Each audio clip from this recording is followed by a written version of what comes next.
진부하지 않음, 신선함, 뻔하지 않음의 함정이라는 제목으로 하나님 말씀 증거하도록 하겠습니다.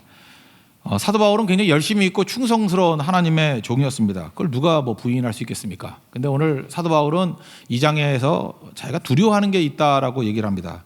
머리 핍박이 두렵거나 또는 어떤 유혹이 두렵거나 그런 건 아니었던 것 같아요. 두려운 게 뭐냐 하면은 내가 예수 그리스도를 이렇게 증거할 때 그 내용이 제대로 증거되느냐, 그게 두렵다라는 거예요. 그러니까 예수님의 십자가가 증거가 돼야 되는데 그 십자가가 증거되지 아니하고 오히려 내 자신이 증거될까 봐, 내가 그 복음 안에 슬쩍 끼어들까 봐, 그래서 문제가 된다, 이렇게 얘기를 합니다. 우리 앞장에서도 얘기를 했죠. 고린도 교회를 향해서 이제 말씀을 증거하고 있는데, 야 고린도 교회, 너희들 왜 분쟁이 일어나지 않느냐? 이유는 메시지 그 십자가의 도잖아요. 도는 그 로고스라고 되어 있거든요. 그 십자가의 메시지, 십자가의 복음 또는 십자가의 말씀, 십자가의 설교, 로고스가 말씀이잖아요. 말씀.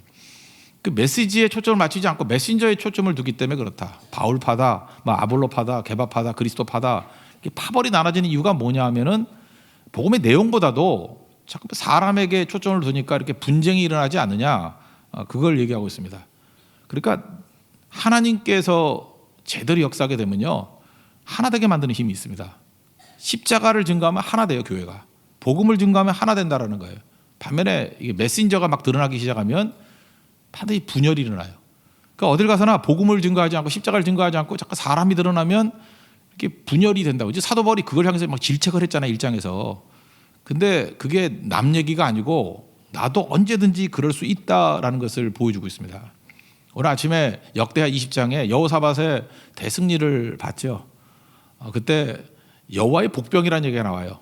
여호와의 복병이 뭐겠어요? 천사를 보내가지고 싸운다, 그런 것도 있겠지만, 여호와의 복병이라고 할 때의 특징이 뭐냐면 아수르의 18만 5천을 물리쳐도 그렇고 여기서도 그렇고 여리고성도 마찬가지고 다 여호와의 복병이라고 나올 때의 특징은 뭐냐면 하나님께서 일하셔서 적들을 분열시키는 거예요. 그래서 아람 군대가 쳐들어왔는데 혼자만이 아니고 동맹군을 데리고 왔죠. 암몬과 모압. 근데 여호와의 복병이 움직이니까 암몬과 모압이 세겜 사람, 이게 아람이거든요. 아람을 공격했고, 그 다음에 끝나고 난 다음에 지들끼리 싸워가지고 다 죽었다, 그런 얘기예요. 그러니까 지금도 그렇죠. 우리가 어떤 게 굉장히 세 보인다고 그럴 때 우리는 항상 내 힘만 생각해요. 내 힘으로 저걸 어떻게 이기나. 근데 여호와의 복병이 오시면요, 그 강해 보이는 것이 지들끼리 싸워서 멸망해요. 그런 일이 얼마나 많은데요. 우리나라의 어떤 정당도 그래요. 몇 년 전에 우리나라의 3분의 2의 국회의원을 얻겠다, 이 난리를 치더니만 이시성을 가진 어떤 공천위원장이 잠바만 입고 다니면서 건방 떨다가 폭삭 망했잖아요. 왜 그런 일이 벌어져요? 4분 오열돼 버리고. 소련이 망했던 거 한번 보세요. 그 강력한 나라가 어느 날 갑자기 분열이 일어나요. 그래서 그냥 무너져 버리고. 중국이 강하다고요? 빅2라고요? G2라고요? 뭐라고 표현해도 다 마찬가지예요. 하나님이 손대시면 다 가는 거예요.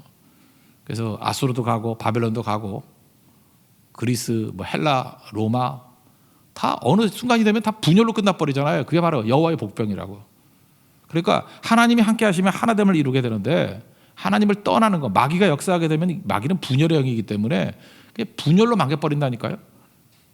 근데 지금 어떤 일이 벌어졌습니까? 악한 마귀가 교회에 들어와서 교회를 분열케 만들고 있잖아요. 지금 고린도 교회도 그렇고 지금 우리 현대 교회도 마찬가지죠. 그래서 교회는 분쟁만 없어도 부흥해요. 분쟁만 없게 하는 일. 그러니까 우리 힘을 다해서 뭘 해야 되냐면 분쟁이 없게 해야 돼요. 그래서 우리가 교회를 사랑하고 예수님의 피 흘려 사신 교회를 사랑한다 그럴 때 옆 사람과 화해하고 옆 사람과 친해지고 옆 사람과 복음 안에서 같이 헌신하고 예배하고 기도하고 선교하는 일. 그러면 교회는 저절로 부흥하는 겁니다. 대단한 거 하는 거 아니에요.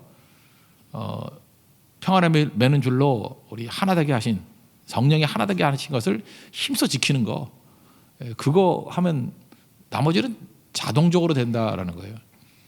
사도 바울이 지금 이거를 설교하면서도 내심, 나도 설교를 하지만 약점에 빠질 수 있다는 거죠. 바로 뭐예요? 말과 지혜의 아름다운 것, 그걸 얘기하면서 누가 들어가요? 내가 들어가는 거예요. 나 얼마나 말 잘하는지 알아? 내가 얼마나 유식한지 알아? 내가 얼마나 가말리엘 문화 출신의 명문 출신인지 알아? 이런 것들이 잠깐 들어가기 시작하면은 무너진다는 거예요. 그랬던 데가 있었죠. 아테네에서 복음 증거할 때 괜히 철학적인 얘기 하다가 사람 얻지도 못하고 처절한 실패를 거두게 돼서 고린도 이 전서 쓸 때 상황이 그때 상황이라 그러잖아요. 나도 넘어졌다, 나도 깨졌다, 그런 거죠. 그러니까 우리가 항상 염두에 둬야 될 게 뭐냐 하면 어떻게 하면 예수님만 증거하느냐, 십자가만 증거하느냐, 그게 중요하다는 것입니다. 근데 이게 쉬운 게 아니에요. 이게 딜레마거든요. 이게 긴장 관계에 있습니다. 텐션이 있다는 거예요. 여러분, 목사니까 목사 예를 한번 들어봅시다. 목사가 조심해야 될 게 뭐예요? 예수님의 십자가 복음화를 증거해야 되는데 어느 순간에 자기를 설교하려고 그럴 때가 있다고요. 자기를 드러내려고 그럴 때가 있다고요. 그러면 안 되죠. 누가 그거 모르나? 돼요 안 돼요 이렇게 물으면 안 된다 그러지. 그런데 이제 현실적으로 한번 들어가 보라고요. 설교를 잘해야 되잖아요. 왜 잘해야 됩니까? 예수님의 십자가를 잘 증거해야 되니까. 예수님의 복음을 잘 증거해야 되니까. 그러면 잘 들어야 되잖아요. 잘 듣기 위해서 해야 될 일이 뭐죠? 진부하지 않게 해야죠. 뭐 뻔하게 하면 안 돼요. 진부하지 않게. 또 신선하게, 매력적으로, 또 어떤 때는 뻔하지 않게. 그런 거 잘 듣겠죠. 근데 이것이 계속 진행되다 보면 어떤 일이 벌어져요? 그렇게 말씀을 증거하는 메신저가 잠깐 드러나잖아요. 저 사람 되게 재밌게 한다? 참 은혜스럽게 한다? 대단하다? 그래서 처음에는 예수님이 보이고 복음이 보이고 십자가가 보이다가 나중에는 어떤 목사님이 보이기 시작하고 어떤 간사님이 보이기 시작하고 이렇게 되면은 이게 위험해지는 거죠. 반대도 위험해요. 반대는 또 뭐냐 하면은 무슨 사람이 뭐 중요하냐, 메신저가 뭐 중요하냐, 복음이 중요하지, 메시지가 중요하지. 그래서 아무 준비도 안 해요. 그래서 진부하게 했던 소리 또 하고 뭐 맨날 그래. 진부하게, 식상하게. 그래서 짜증나요. 짜증나. 성경 읽는 게 낫지 뭐 이러고. 근데 사실은 그게 준비 없는 게으름이거든. 그래서 준비 없는 게으름을 가지고 있는 사람이 오히려 그래요. 이 메시지가 중요한 거지 메신저가 중요한 게 아니기 때문에 이렇게 증거하는 게 맞다고. 그게 메시지냐 이렇게 따지고 싶죠. 또 메신저래 너는 어차피 쳐다도 안 봐. 근데 메시지도 제대로 증거해야 될 거 아니야. 그거죠. 이게 쉬운 게 아니라니까요. 인간이 한쪽으로 치우치게 돼 있습니다. 인간은 참 자기 합리화의 천재예요. 실제로는 자기를 증거하면서 예수님의 복음을 증거한다 그러고 십자가를 증거한다 그러고 그 증거하다 보니까 나도 뭐 덤으로 드러나는 거 어떻게 이것도 잘못된 거고 또 메시지가 중요하다 그러면서 준비도 안 되는 식상하고 짜증나고 뭐 진부하고 게으름의 표상인데 그래서 하나님 말씀을 대충 증거해서 전달이 안 되는 것도 문제고 사도 바울이 설교자로서 이제 딜레마에 빠져 있는 거예요. 그죠? 그러니까 이건 무슨 얘기예요? 언어의 문제가 아니에요. 말과 지혜, 아름다움, 말의 문제가 아니에요. 이건 뭐죠? 이 존재의 문제예요. 내가 하나님 앞에서 철저히 자아가 죽는 종으로 서 있는가? 우리 그리스도인들 이거 쉬운 일이 아닙니다. 언제나 긴장 관계 속에 있어야 돼요. 나를 불쌍히 여겨 주십시오. 나는 죄인입니다. 자기를 부인해야 돼요. 우리 교회에서 뭐 나쁜 일 하나요? 다 좋은 일 하지. 뭐 헌금도 많이 해요. 그럼 얼마나 좋아요. 이거 주를 위해서 헌신하는 거죠. 헌신도 많이 해요. 이 주를 위해 헌신하는 거죠. 그러다 보면은 헌금하고 헌신하다 보면은 자기 이름이 드러나거든요. 그럼 뭘 해야 되죠? 빨리 엎드려서 죽어야 돼요. 죽어야 되고 사실 힘든 게 뭐냐면 격려하고 잘난 척과 이거 종현장 차이예요. 어떤 사람은 믿음이 좀 연약하고 그래서 격려해 줘야죠. 성경에서 격려하라 그러잖아요. 잘했다고 훌륭하다고. 근데 그 격려도 한두 번이지 자꾸만 하다 보면은 그게 자랑이 돼 버려. 그죠? 그래서 교회에서 이렇게 예수님의 십자가가 드러나기보다 그 사람이 드러나기 시작하면 그 벌써 이게 균형이 깨지잖아요. 이게 인간이 맞출 수 있는 게 아니라니까요. 너무너무 힘든 거예요. 그래서 우리가 뭘 하든지 간에 항상 독이 있습니다. 다시 돌아와서 엎드리는 거예요. 십자가만이 증거되길 원하고. 그래서 교회에서 사람이 드러나면 이게 잠깐 드러나기 시작하면 이게 죽어야 될 때예요. 잠깐만 누구를 존경하기 시작하면 우리 이번에도 그 위선의 그런 그 더러움을 받죠. 다 위선자들이 얼마나 많아요. 제일 깨끗한 척하는데 하나도 깨끗하지 않고. 인간은 그런 거예요. 의인 없이 하나도 없어요. 너무 누구를 존경하고 너무 이렇게 깨끗해 보이고 대단해 보이고 그때마다 저가 크게 한 방 맞겠군 그런 거예요. 그래서 교회가 안전하기 위해서는 예수 그리스도와 십자가 앞에 놓이게 될 때 사실 이게 쉬운 게 아니에요. 그래서 이거 하나님 성령의 능력을 의지해야죠. 하나님 예수님만 증거되기를 원합니다. 십자가가 남기를 원합니다. 이거 언제 하느냐면 큰 교회 시련의 풍파가 지나가 나면은 인간이 들어갔던 곳은 다 무너져 버려요. 그래서 모래 위에 세운 집 같아요. 다 무너져 버리는데 이렇게 인간이 드러남이 없이 오직 예수님과 십자가만을 붙들고 서 있었던 교회는 반석 위에 세운 교회와 같이 어떤 시련과 공격이 있다 할지라도 든든하게 서 있습니다. 여러분들 예수님과 십자가 위에 서 있는 그런 건강한 건물 같은 우리 반석에 서 있는 건물과 같은 능력의 종들 되기를 원합니다. 1절부터 5절까지가 그 내용입니다. 한번 읽어보겠습니다. 시작.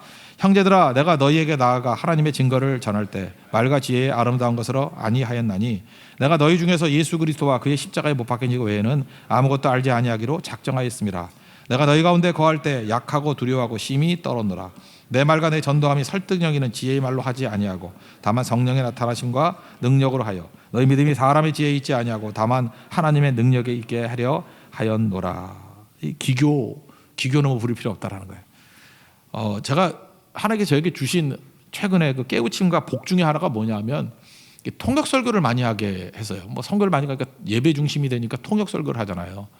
통역 설교를 할 때 저도 그렇고 우리 부교육자들 그렇고 이렇게 통역 설교 하다 보면은 우리 말 속에 얼마나 기교가 많이 들어가 있는지를 알게 돼요.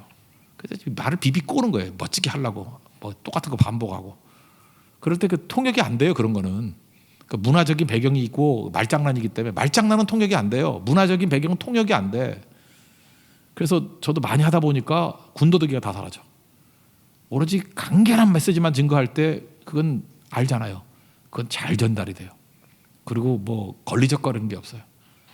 저는 하나님께 저를 깨우쳐 주시기 위해서 통역 설교 많이 시켰다고 생각을 합니다. 그것도 통역 잘 못하는 사람일수록 더 그게 중요해요.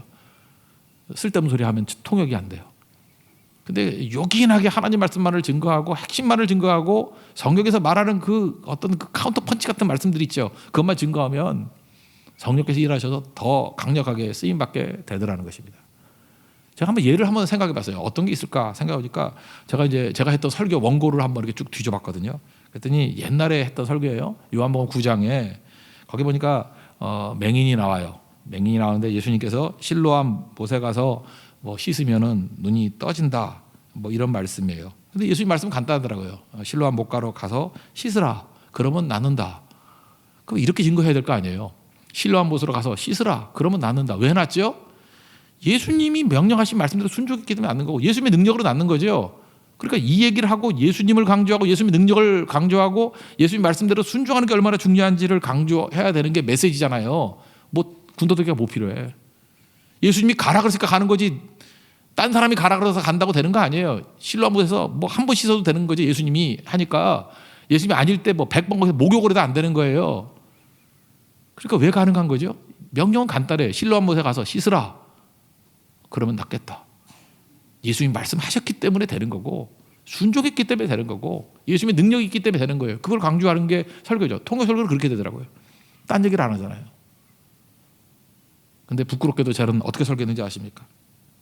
예루살렘에서는 역사상 가장 아름다운 연못이 있었나니 1000년 이상 존재했고 지금 뭔 소리 하는 거예요 지금? 창피해서 말도 못하겠네. 그랬던 실로암 못이 있다. 거기 가면은 제 설교 있던 건데 창피해 다 읽지도 못하겠어요. 눈에 있던 죽었던 시신경이 다시 회복이 되고 손상되었던 수정체 회복이 되어서 창피해서 말도 못하겠어요. 이게 뭔 관계가 있냐가 뭔 관계가. 근데 주로 이런 식으로 묘사를 하더라고. 묘사를. 그러니까 능력을 잃어버리니까 잠깐 설명을 하게 되는 거예요. 이거 제가 한 20년 전에 했던 설교거든요. 그 다음에 제가 뭐라고 설교했는지 알아요? 내가 부끄러운 걸 왜 이렇게 얘기하는지 그랬어요. 여러분 이거 하지 말라고. 맹인의 원인, 선천적이냐 후천적이냐 그거 한참 따졌고요. 맹인의 복지 문제, 어떻게 하면 행복한 맹인이 될 것인가. 한심한 사람이었죠, 그죠? 행복한 맹인이래. 행복한 맹인. 행복한 맹인이 어디 있어요? 눈 뜨는 거지. 근데 눈은 못 뜬다는 전제를 가지고 어떻게 하면 이 맹인에게 복지 생활을 해줄 것인가. 더한 것이 맹인의 소외 문제까지 다뤘어요. 제가 이거 보면서 야 이게 복음의 왜곡이구나 이런 생각을 했어요. 맹인이다. 그러면 힘들고 절망 속에 있잖아요. 어떻게 낫느냐. 예수님께 가야 된다. 말씀 들어야 된다. 순종해야 된다. 그게 답 아니에요? 그럼 어떻게 예수님께 갈 것인가. 장애가 있다면 뚫고 가라. 예수님 말씀이라도 믿어지지 않더라도 순종해라. 그죠? 그리고 믿음을 달라고 구하라. 그게 핵심이 돼야 되겠죠. 근데 이거 다 놓쳐버리는 거예요. 그러니까 말과 지혜의 아름다움. 이게 사실은 복음의 큰 장애물이 된다는 것입니다. 여러분 십자가 믿으면 어떤 일이 벌어집니까? 구원받잖아요. 우리가 구원받잖아요. 요한복음 5장 24절 보니까 이름을 믿는 자는 영생을 얻었고 심판에 이르지 아니하느니 사망에서 생명으로 옮겨느니라. 그 예수님 믿는 거 외에 천국 갈 수 있는 길이 뭐가 있겠습니까? 지옥의 운명에서 바뀌는 게 예수님의 십자가밖에 없다는 거예요. 복음밖에 없다는 거예요. 그 복음 증거해야지 뭐 딴소리 할 게 뭐가 있어요. 또 우리 문제 해결이 돼요. 베드로전서 2장 24절 보니까 이사야서 말씀이 인용해서 그가 채찍에 맞음으로 너희는 나음을 얻었나니. 우리 삶에 많은 문제들이 있죠. 예수님의 십자가가 이 문제를 풀어준다. 질병의 문제. 우리 예배드리는 가운데 치유함을 받잖아요. 치유한 사람 얼마나 많아요. 그죠? 시스기 왕을 뭐 비롯해서 많은 사람들이 치유함 받죠. 예수님 뭐 복음서가 다 치유의 역사죠. 경제적인 문제도 해결이 되죠. 그죠? 굶어 죽던 사람이 있어요. 예수님께 나가니까 참새도 먹이시는 하나님이 안 먹여주시냐 공급해 주시고. 진로의 문제, 예수님께 나가서 막힌 사람이 누가 있어요? 길 열어주시죠. 그죠? 아무도 버리지 않죠. 하갈도 돌보시는 하나님, 그죠? 감찰하시는 하나님 그러잖아요. 결혼 문제 하나님께서 뭐 그 짝 안 지어주겠어요? 다 주님 앞에 나가면 해결이 되는 거죠. 그리고 궁극적인 승리예요. 마귀를 멸하죠. 요한일서 3장 8절 보니까 하나님의 아들이 나타나신 것은 마귀의 일을 멸하기 위해서라고. 그러니까 어둠의 세력이 아무리 강해도 빛이 비춰주면 이기는 것과 마찬가지로 십자가 붙들면 능히 승리할 수 있다라는 것입니다. 그래서 여러분 예수 그리스도와 그 십자가 외에는 내가 전하지 않기를 다짐했다. 무슨 뜻이에요? 그래야만 생명이 있고 변화가 있고 기쁨이 있고 회복이 있기 때문에 그렇습니다. 오늘도 여러분들 예수님을 나의 구주로 영접하는 시간이 되기를 원합니다. 그리고 십자가 붙드십시오. 십자가 붙들면 내 삶의 문제가 풀리고 이끌림 바 된다라는 거예요. 그것이 오늘 복음의 능력입니다. 사실은 우리 조금 전에 말씀드렸지만 십자가에서는요 두 가지 전가가 일어나는 이걸 신학에서 이중 전가라 그래요. 사실 예배는 두 가지예요. 회개와 충만. 이 죄는 다 토해내버리고 비우는 거죠. 그리고 성령으로 채우는 거고 충만함. 근데 우리 토해내는 게 무슨 뜻이냐 하면은 죄의 전가가 일어나요. 우리의 죄짐이 있잖아요. 이거 뭐로 씻어? 물로도 안 되고 뭐로 씻을 거예요? 뭐 피로도 동물의 피로도 안 되고 우리 씻을 길이 없잖아요. 근데 예수님의 보혈의 피로는 된다는 거죠. 십자가로는 된다는 거죠. 죄의 전가예요. 죄짐이 무겁습니까? 죄책감 때문에 괴로우십니까? 우리 죄 때문에 너무너무 힘들죠. 죄 때문에 우리가 깜짝깜짝 놀라잖아요. 우리 숨을 못 쉴 정도로 답답하잖아요. 그때 예수 그리스도의 십자가를 의지해서 토설하면 사해 주십시오. 용서해 주십시오. 불쌍하게 주십시오. 그러면 죄의 전가가 일어난대요. 이게 회개죠. 회개. 그럼 우리는 벌거벗은 몸 아니에요. 너무너무 부끄럽잖아요. 그럴 때 우리는 의의가 없죠. 내게는 의의가 없어요. 내게 무슨 의의가 있어요? 내가 의라 그러는 자기 의라 그러는 것이 그게 그 나뭇잎으로 만든 치마죠. 아니 벌거벗은 몸인데 나뭇잎으로 만든 치마 입으면 그게 가려져요? 몇 번 걸으면 다 보이고 햇볕 나면 다 부서지고. 그 인간의 죄의 부끄러움이라고요. 근데 의의 전가, 의의 옷을 입힌다는 게 가죽 옷 아니에요? 십자가의 옷 아니에요? 부끄러움을 가릴 수 있다고요. 우리가 하나님 앞에서 구원받을 수 있다고요. 그게 십자가예요. 여러분 우리가 이게 뭐 벌거벗은 모습이 있다 그러면 옷 안 벌고 100만 원 주면 안 사겠어요. 돈이만 있다 그러면 그죠? 뭐 얼마든지 사겠지. 모든 걸 다 치르더라도 의의 옷을 입어야죠. 의의 옷을. 그죠? 우리 죄짐이 무겁다 그러면 이게 지옥의 운명이 될 건데 이거 씻어내야죠. 그게 다 십자가 안에 있다는 거. 예수 안에 있다는 거. 십자가 안에 있다는 거. 이거 말고 증거할 내용이 뭐가 있겠습니까? 사도 바울은 지금 설교자로서 이 예수 그리스도와 십자가만을 증거해야 되는데 제일 큰 원수가 뭐라고요? 제일 두려움이 뭐라고요? 내가 들어갈까 봐 두렵다. 이건 우리 교회의 두려움입니다. 우리가 무슨 일을 하든지 간에 명분이 좋든 나쁘든 간에 하여튼 이 메신저가 들어가고 인간이 들어가고 내가 들어가려는 게 있어요. 자꾸만 뭘 하고 나면 우리 그래서 이런 거 있잖아요. 뭘 잘하면은 뭐 우월감에 빠지고 못하면 열등감에 빠지고 왜 그러죠? 내가 들어갔기 때문에 그래요. 내가 들어가지 않으면 우월감이 어디 있고 열등감이 어디 있어요? 충성이 있을 뿐이죠. 그리고 기다리는 거지. 이건 개인의 문제뿐만 아니라 모든 교회가 진짜 교회가 하나님의 교회가 되기 위해서는 예수님과 십자가만을 붙들 수 있는 그런 거룩한 교회가 되기를 축원합니다. 그 다음 나오는 두 번째 토픽이 뭐냐면 복음과 복음 전파는 신비라는 거예요. 미스테리. 이 미스테리 영어도 거기서 나왔어요. 미스테리에서 나왔어요. 미스테리. 신비롭다는 거예요. 미스테리하다라는 거예요. 여러분 세상을 살아갈 때 지혜는 세상 지혜죠. 이 세상 지혜. 또 이 세상 통치자의 지혜. 그런 건 뭐죠? 어떤 힘을 과시하거나 이렇게 사람들에게 솔깃한 것들을 보여주면 모이잖아요. 그러니까 예를 들어서 교회 같으면 고위 관리가 이렇게 왔다. 뭐 고위 관리와 친분을 맺는다. 그럼 일이 잘 풀리잖아요. 근데 하나님께서는 사도 바울을 고위 관리로 만들지 않고 감옥에 집어넣잖아요. 그거 이상하지 않습니까? 그러니까 이런 게 미스테리라는 거예요. 이렇게 조건이 안 좋은 상황으로 하나님 몰아가시는데도 불구하고 십자가를 증거하면 되더라는 거예요. 영혼이 살아나더라는 거예요. 이게 이 세상 지혜와 이 세상 통치자의 지혜가 아니라는 거예요. 오히려 하나님의 교회는요, 피 흘려야 돼요.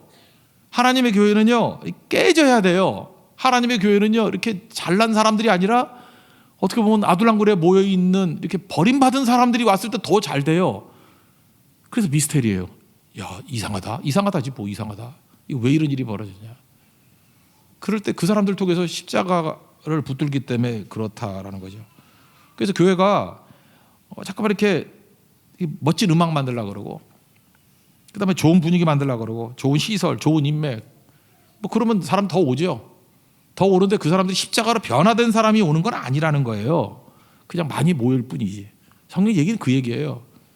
진짜 변화시킬 수 있는 능력은 예수 그리스도와 십자가 붙들 때 변화가 나타나게 되는 것이다. 그래서 십자가 붙드는 인생이 되라는 것입니다.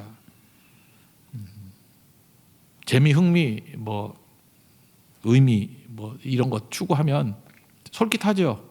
근데 그런 거 사도 바울 안 하겠다라는 거예요. 이게 아니고 십자가 외에는 능력이 없다. 그래서 신비라는 말이 은밀함, 뭐 미스테리어스 앞에도 뭐 몇 번 나오는데 똑같은 얘기입니다. 6절부터 9절까지 읽겠습니다. 시작. 그러나 우리가 온전한 자들 중에서는 지혜를 말하노니 이는 이 세상의 지혜가 아니요 또 이 세상에서 없어질 통치자들의 지혜도 아니요 오직 은밀한 가운데 있는 하나님의 지혜를 말하는 것으로서 곧 감추어졌던 것인데 하나님이 우리의 영광을 위하여 만세전에 미리 정하신 것이라. 이 지혜는 이 세상의 통치자들이 한 사람도 알지 못하였나니 만일 알았더라면 영광의 주를 십자가에 못 박지 아니하였으리라. 기록된 바 하나님이 자기를 사랑하는 자들을 위하여 예비하신 모든 것은 눈으로 보지 못하고 귀로 듣지 못하고 사람의 마음으로 생각하지도 못하였다 함과 같으니라. 그래서 복음 자체와 복음을 전파하는 방법, 이게 다 신비하다는 거예요. 그래서 앞부분에 1장 18절에서 여러분 기억나십니까? 뭐라 그랬죠? 1장 18절에 십자가의 이 십자가의 로고스는 멸망하는 자들에게는 미련한 것이요 구원을 받는 우리에게는 능력이라. 하나님의 능력이라. 그러니까 세상 사람들 뭐같이 보여요? 미련해 보인다고. 그리고 뭐라 그래요? 하나님이 전도에 미련한 것으로 하나님 알게 하시기를 원하신다고. 그러니까 우리가 하는 게 미련한 거예요. 미련한 거고 어리석어 보이는 거고 시대에 맞지 않는 것 같이 보이는 거고, 그런데 예수님과 십자가 증거하면 거기서 살아난다니까요. 그래서 뭐라 그래요? 신비하다. 그런다는 거 신비하다. 은밀히 감추었던 것이다. 뭐 이런 게 다 있나. 신약 성경에 보면 신비라는 단어가 21번 나와요. 신비라는 말은 무슨 뜻이냐면 세상 지혜를 모른다 그럴 때 주로 써요. 참 묘하다. 이게 왜 되지? 뭐 이러는 거. 우리가 그거 붙들어야 된다는 것입니다. 그럼 그 신비를 푸는 힘인데 이제 오늘 나머지 부분이 다 그 얘기예요. 신비하다 그런데 신비를 깨닫게 만드는 분이 누구냐? 그게 성령이라는 거예요. 그래서 오늘은 십자가의 도와 성령이에요. 그죠? 이 십자가의 도가 참 신비로운 건데 어떻게 이런 미련한 방법 가지고 미련한 내용 같은 세상 지혜로는 이게 거부될 것 같은 것들이 믿어지느냐? 성령께서 계시기 때문에 그렇다라는 거예요. 그래서 성령께서 우리에게 깨우침을 주신다는 거예요. 보여주신다는 거예요. 빛이 되어 주신다는 거예요. 근데 여기서 이제 중요한 게 뭐냐면 우리는 성령을 갖고 놀라 그래요. 그래서 뭐 성령을 받아라 뭐 이러고 뭐라 그러죠? 이렇게 장풍하듯이 받아라 이러고 저도 한번 해볼까요? 이렇게 탁 하면 막 넘어지고. 제가 옛날에 상해 있을 때 어떤 제 제자 목사의 와이프인데 어떤 목사님 와가지고 받아라 했는데 얘가 같이 이렇게 팔로 같이 밀었대요. 그래서 목사님이 나가 떨어졌대. 그래서 거기에서 쫓겨났어. 걔 사모 때문에. 그랬던 적이 있는데 어떻게 그런 애가 다 있어. 그죠? 넘어지는 척 해야 되는데. 엉터리들이. 그게 아니거든요. 성령은요 부릴 수 있는 영이 아닙니다. 우리가 성령 부르면 오는 그런 그 램프의 지니가 아닙니다. 성령은요 성령이 주권자예요. 성령이 임하시는 거예요. 주로 추측하면은 파산한 영혼에 임하셔요. 깨진 영혼에 임하시고 가난한 영혼에 임하시고 통에 자복하는 영혼에 임하시고 은혜를 사모하는 자들에게 임하시고 겸손한 자에게 임하신다고. 이런 거는 여러 가지 예를 나열했을 뿐이지 이렇게 되면 무조건 임한다 그것도 아니에요. 성령이 주권이에요. 성령이 임하시고 싶은 때에 임하시고 싶은 사람에게 임해요. 그러면 성령이 임해야 되죠. 우리가 할 일은 뭐죠?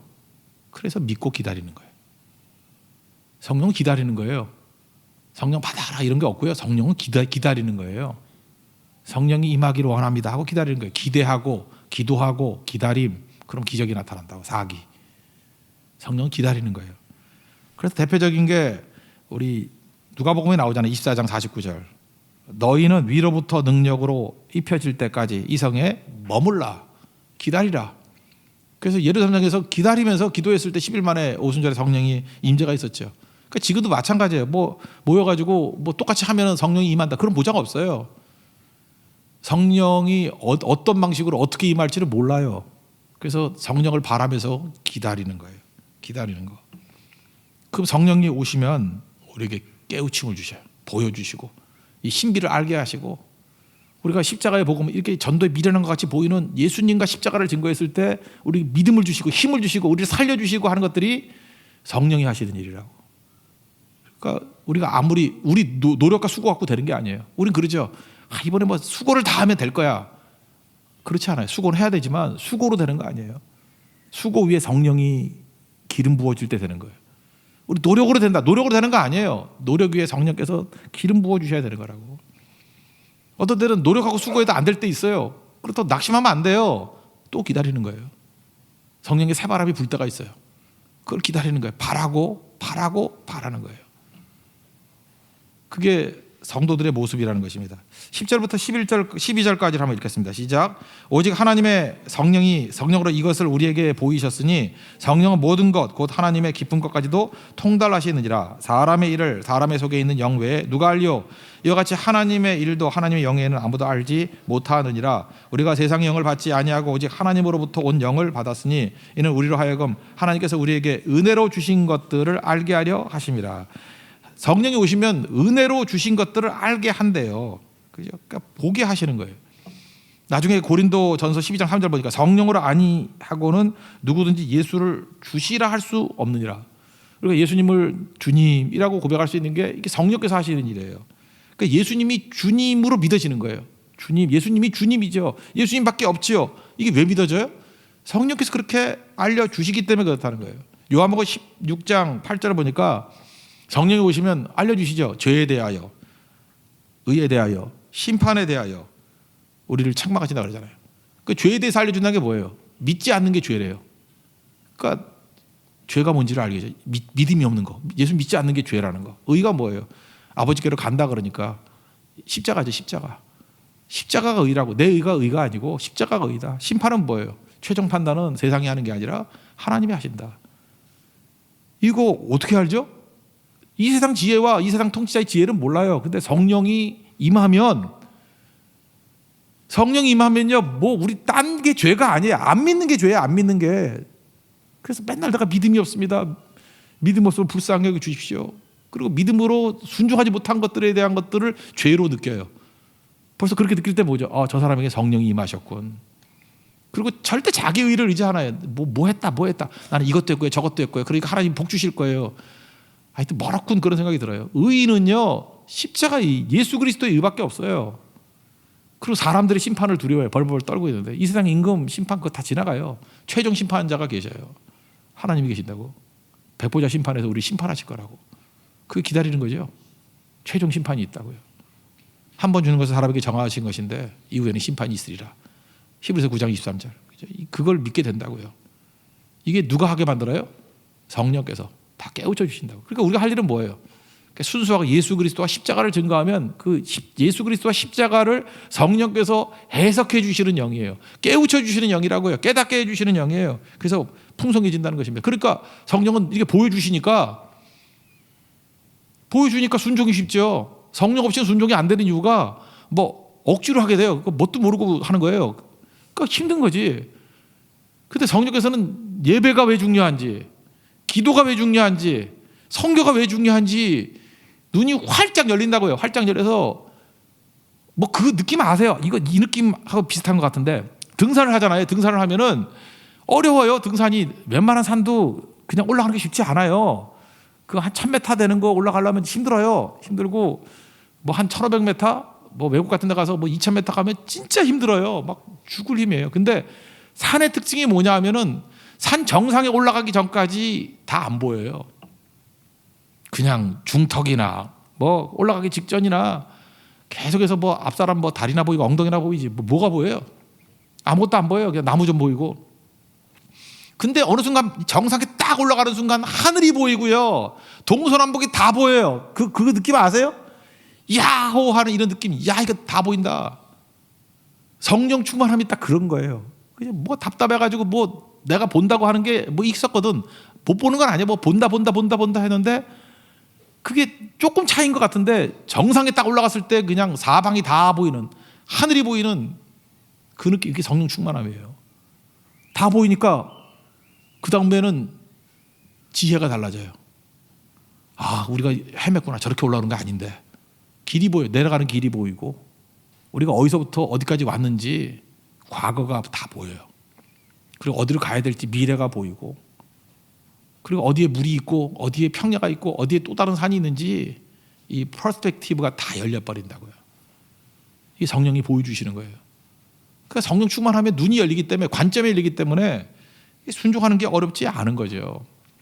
그러니까 모든 게 다 감사가 되는 거예요. 그래서 성령 충만함이 나타나는 결과가 감사가 나와요. 고난도 감사해요. 왜냐하면 고난이 보이는 게 아니라 그 다음이 보이거든. 아, 이거 다음에 이렇게 좋은 걸 주시려고 저러는구나. 그래서 깨우침이 있어서 깊이 감사하게 된다는 것입니다. 그래서 여러분 그런 거 못 느끼세요? 어떤 사람이 건강 감사원금을 드릴 때, 아, 건강한 사람이 건강 감사원금 드린 거 봤어요? 내가 볼 때 한 번도 병원도 안 가고 맨날 뛰어다니고, 그죠? 뭐 그냥 짜장면을 10초에 먹어도 소화 잘 되고 이런 애들은 절대 건강 감사원금 안 드려요. 근데 뭐 입에서 침이 안 나온다느니, 뭐 100번을 씹어도 안 된다느니, 뭐 입에 모래가 있는 것 같아요. 이런 분이 모래만 사라져도 감사원금. 뭐가 그렇게 감사하지? 그래서 우리 교회에서 건강 감사원금은 이렇게 생각하면 돼. 다 병든 분들이에요. 다 병든 사람이 건강 감사원금을 드려요. 그게 뭘 본 거예요? 육체의 연약함을 통해서 하나님의 시각, 정상의 시각을 본 거예요. 이걸 통해 더 중요한 걸 깨달았기 때문에. 그게 하나님의 시각이라고. 성령께서는 그렇게 보여주시는 영이라는 것입니다. 13절과 14절을 읽겠습니다. 시작. 우리가 이것을 말하거니와 사람의 지혜가 가르친 말로 아니하고 오직 성령께서 가르치신 것으로 하니 영적인 일은 영적인 것으로 분별하느니라. 육에 속한 사람은 하나님의 성령의 일들을 받지 아니하나니 이는 그것들이 그에게는 어리석게 보임이요 또 그는 그것들을 알 수도 없나니 그러한 일은 영적으로 분별되기 때문이라. 여러분, 우리가 아무리 하나님 말씀을 증거해도 육적인 사람은 성령의 일을 받지 못합니다. 알지 못해요. 그래서 여러분들 이걸 알기 때문에 우린 자꾸만 설득으로 되는지 알아. 그래서 복음 전가할 때, 아, 내가 책 좀 읽고 설득력이 있으면 이 사람이 변화가 될 거야. 그렇지 않아요. 주의 성령께서 오셔서 영의 마음을 만들어 주시면 깨우침이 돼요. 여러분, 지금 아내가 예수님을 영접하지 못해서 지금 힘들어하는 분들도 있어요. 그거 내가 아무리 설득한다고 되는 게 아니에요. 그러니까 기도하는 거죠. 하나님, 우리 가정에 성령을 내려주시고. 이게 하나님의 성령의 일들을 모릅니다. 육에 속한 사람이기 때문에 아내가 성령의 일을 알지 못합니다. 하나님, 우리 가정에 성령을 보내주십시오. 기도하고 간구하다 보면 어느 순간인가 활짝 열려요. 여러분, 그런 거 못 느끼세요? 제가 볼 때 분명히 설교를 되게 잘하는 사람이 있어. 이렇게 설교를 잘한다는 말이 이렇게 좀 듣기 좋고 뭐 재밌고 하여튼 입에 발린 소리 잘하는 사역자. 근데 그 사역자 밑에서 3년인가 4년인가 설교를 들었는데도 변화되지 않더라고. 근데 제가 볼 때는 설교 되게 못하는 분이었어요. 어눌해 보였고, 새로 오신 목사님이었는데, 제가 부교육 때 얘기해요. 어눌한 얘기였어요. 전 생각할 때 오늘 오신 모든 성도들은 정말 괜히 왔다 싶을 정도의 헤매는 내용이라고 생각했었는데, 그때 당시 그 교회에서 가장 강팍하고 예수님이 뭔지 모르는 대학 교수님이 그 설교 듣고 깨졌어요. 설교 잘했다는 얘기가 아니에요. 그 순간에 성령께서 만져주신 거예요. 얼마나 울든지 그냥 우르르 무너지더라고요. 근데 그분 설교 별거 아니었어요. 지금 생각해보니까 십자가 복음 증거하는 거예요. 이게 약간 어눌한 분이었거든요. 그래서 하나님 말씀 증거하다가 설교하다 많이 쉬었어. 이렇게 하다가 뭘 생각하는지 혼자 생각을 해. 거기 설교 준비를 또 하는가 봐. 그런데 띄엄띄엄 설교할 때 그 휴지기에 그 마음이 깨지는 거예요. 말씀이 공명하는 거예요. 제가 볼 때 큰 빙산이 막 쩍쩍 쪼개지는 느낌을 받았어요. 그리고 얼마나 헌신했는지 몰라요. 헌신했는지. 제 소문에 보니까 나중에 뭐 목사까지 됐다는 소리가 있더라고요. 그 강파 가시는 분이.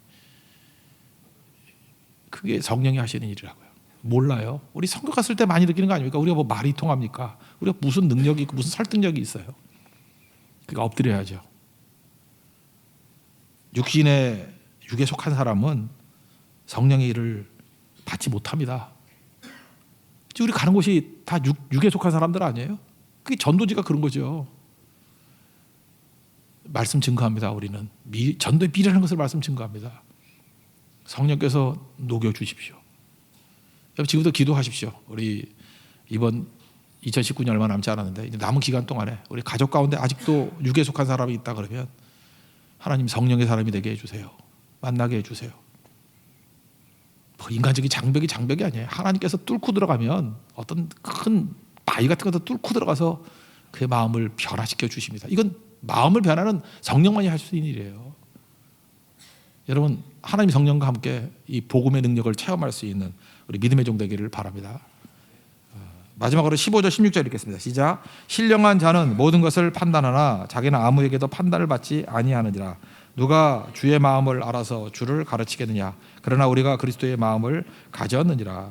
여기 15절에 신령한 자는 모든 것을 판단하나 자기는 아무에게도 판단받지 않는다. 뭐 기고만장하다, 뭐 독불장군이다 그 뜻이 아니죠. 이건 뭐예요? 이 말 뜻이 남의 시선을 의식하지 않는다는 거예요. 타인의 시선을 의식하지 않는다는 거예요. 나는 오직 성령만 따르겠다 그 뜻이죠. 우리 성도는 그런 거라고요. 그래서 사람들의 말에 일희일비하지 않아요. 그래서 막 교회 와서 맨날 뭐 상처를 받았다느니 뭐 힘들다느니 그런 거 그만 좀 해요. 갈라디아 1장 10절 보세요. 내가 사람들에게 좋게 하랴 하나님께 좋게 하랴 사람들의 기쁨을 구하면 내가 그리스도의 종이 아니다 그러잖아요. 그래요. 제가 지금 교만해지고 막 오만해진다 그런 소리가 아니고요. 이게 목회를 하다가 성도들 눈치 보면 목회 못해요. 뭐 여기 집사님 이런 소리하고 저기 집사님 저런 소리하고 뭐 여기 이런 소리 저런 소리 그거 다 들어가지고 사람 눈치 보면 이게 교회가 돼요?